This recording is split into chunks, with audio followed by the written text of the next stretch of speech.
Hello and welcome back to my channel. I am Christy VANN with Fantastic Finances, and on this channel I teach velocity banking.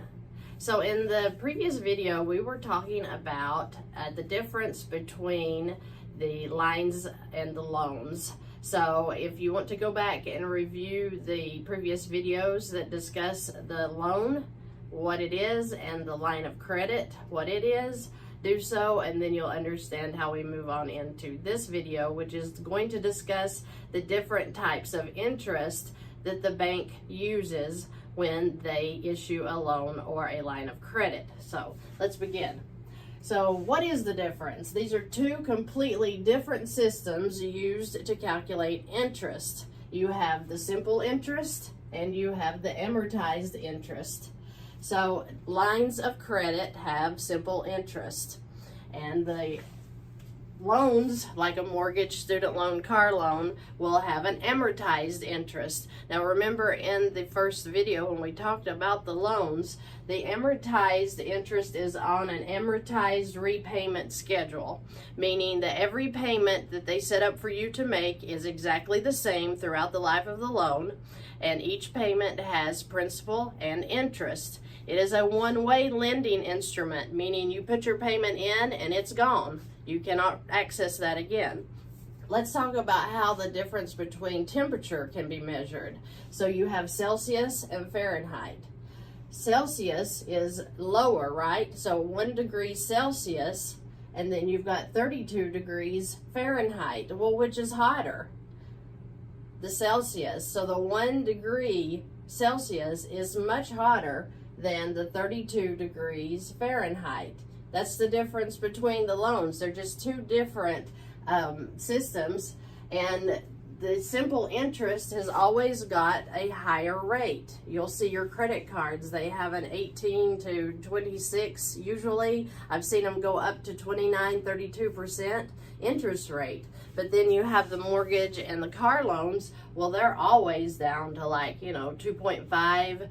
The going rate right now for a mortgage is like at 5.25, 6.25 in 2023. It's a much lower rate, it looks like, but is it? When you have a 21% interest on a card, if I was to offer you a loan and I'll say, I'll give you a 6% or a 21%, which one would you do? Well, you would jump all over the 6% because, well, that's a lower interest rate, right? I don't know, is that? So if we have the Celsius in the amortized, which means it's much hotter and much more expensive than the Fahrenheit, which would be your simple interest, then your first payment is figured mostly interest. So that 5.25% that you have on a mortgage at $250,000, which is the example that we gave in the previous video, the $250,000 loan has a payment of $1,380 a month with some change. We've looked on the mortgage calculator, which you can look up Carl's mortgage calculator. You can look up, I think, calculator.net, whatever you want to go to. Put this in, it'll give you the same totals. So $250,000 loan has a $1,380 payment at 5.25% interest. $1,096 of that goes towards the interest in your first payment.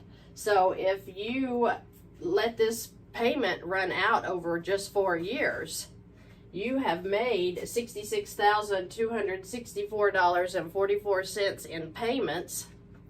But look, you have paid $50,985 in interest alone. So only $15,279 went towards your principal of that $250,000 home you bought, which means at the end of the loan, if you let it run out the 30 years, you have paid $246,983.33 in interest only, which means that over the life of the loan, this is the bank's money and you bought them a house, literally, because you only got $250,000 on your home, right? So you have bought the bank a house as well. So that's where we want to get away from that. With the simple interest, It is figured on the average daily balance of your credit card or your line of credit, whatever you have. Then the 21% is figured at the end of the billing cycle. So if you have a $5,000 credit card and you've been making payments into that credit card and you've been using the credit card, whatever the average daily balance is throughout the month. So if you had $5,000 the whole month, you would be charged 21% on the $5,000 at the end of the billing cycle. If you had $2,000 one day, $2,500 the next, $5,000 one day, then they would average that out across the month and giving you an average daily balance. Take the 21% times the average daily balance, then divide that by 365 days. That would be what you are paying in interest per day. So this right here is what we use for velocity banking. This is why we talk about putting that income into your lines of credit. You keep your balances down on the average daily balance. Then as your expenses come out of that credit card or that line of credit ever so slowly, it'll build back up, but that gives you a lower average day balance that when they figure this at the end of the billing period, then it gives you a much better interest charge than just letting the $5,000 sit on the card the whole time. Does that make sense?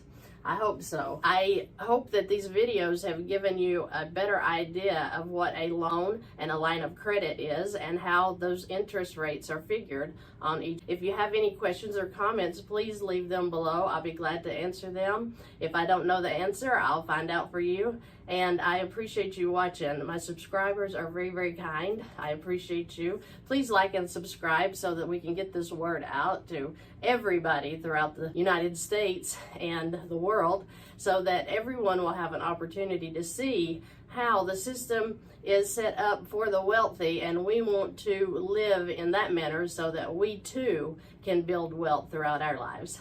Thank you and have a great day.